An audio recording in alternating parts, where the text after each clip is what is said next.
विद्यार्थियों, हिंदू विधि के इस वीडियो लेक्चर में आपका स्वागत है। आज के इस वीडियो लेक्चर का विषय है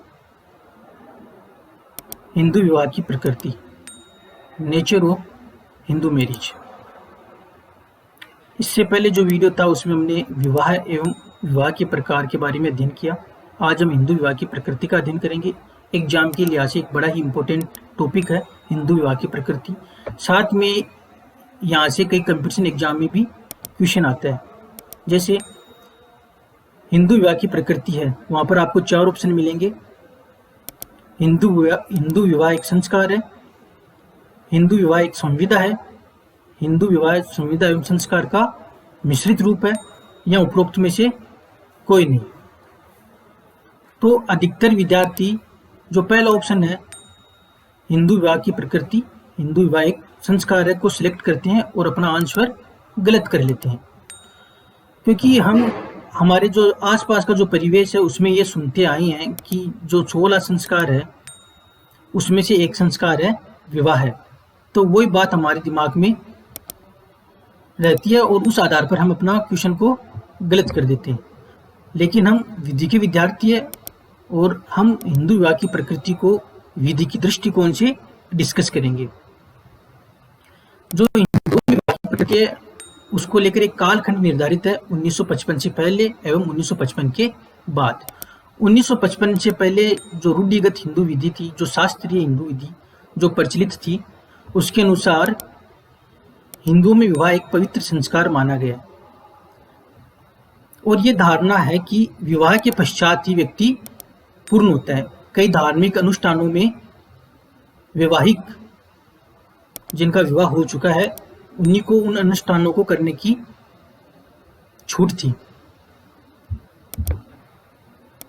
हिंदू विवाह के अनुष्ठान में कन्यादान करते समय पिता अपनी पुत्री को वर को सौंपते हुए कहता है कि मैं अपनी कन्या को संतान की उत्पत्ति, धार्मिक कार्य एवं गृहस्थ कार्य के लिए सौंप रहा हूं। तो 1955 से पहले हिंदुओं में शास्त्रीय विधि प्रचलित थी। उस समय स्त्रियों की दशा पुरुषों के मुकाबले दोयम दर्जे की थी। एक हिंदू एक से अधिक पत्नियां रख सकता था। अंतर जातीय विवाह का प्रचलन न के बराबर था।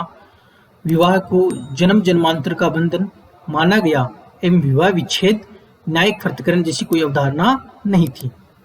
केवल नारद स्मृति के अनुसार 5 विशिष्ट आधारों पर पत्नी दूसरा विवाह कर सकती थी, जो इस प्रकार है। जब पति खो गया हो, जब पति मर गया हो, जब पति सन्यासी हो गया हो, जब पति नपुंसक हो गया हो एवं जब पति को जाति से निष्कासित कर दिया गया हो।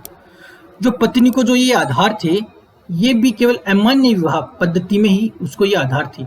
जो मान्य विवाह थे, ब्रह्म विवाह, देव विवाह, आर्ष विवाह, उनमें जिनका विवाह है उन पत्नियों को ये आधार भी प्राप्त नहीं थी। अर्थात एक बार शादी हो गई तो आप उसके विघटन की सोच भी नहीं सकती।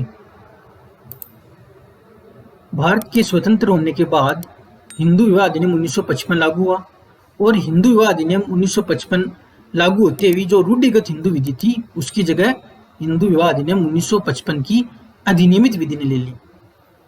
तो सबसे पहले इस अधिनियम की धारा 4 ये कहती है कि इस अधिनियम का अध्यारोही प्रभाव है। अर्थात इस अधिनियम के लागू होने से पहले कोई रूढ़ि प्रथा जो प्रचलित थी और इस अधिनियम के लागू होने पर अगर वो इस अधिनियम के उपबंधों के असंगत है तो वो नल एंड वॉइड है।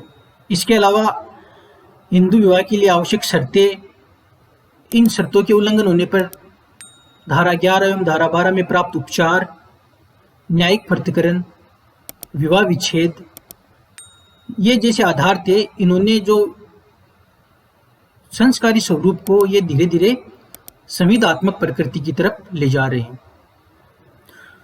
तो जो हिंदू विवाह की प्रकृति है उसमें इतने परिवर्तन आने के कारण हिंदू विवाह है अब संविदा की तरफ बढ़ रहा है और इसके पीछे कुछ विधियों का हाथ है। वो इस प्रकार है। हिंदू विवाह अधिनियम 1955, इसके बारे में हमने देख ही लिया कि हिंदू विवाह अधिनियम 1955 में धारा 4, धारा 5, ठीक है, न्यायिक पृथक्करण, विवाह विच्छेद जैसे आधार मौजूद थे। तो इनसे कुछ ऐसा प्रतीत हो रहा है कि जैसे विवाह एक संविदा है।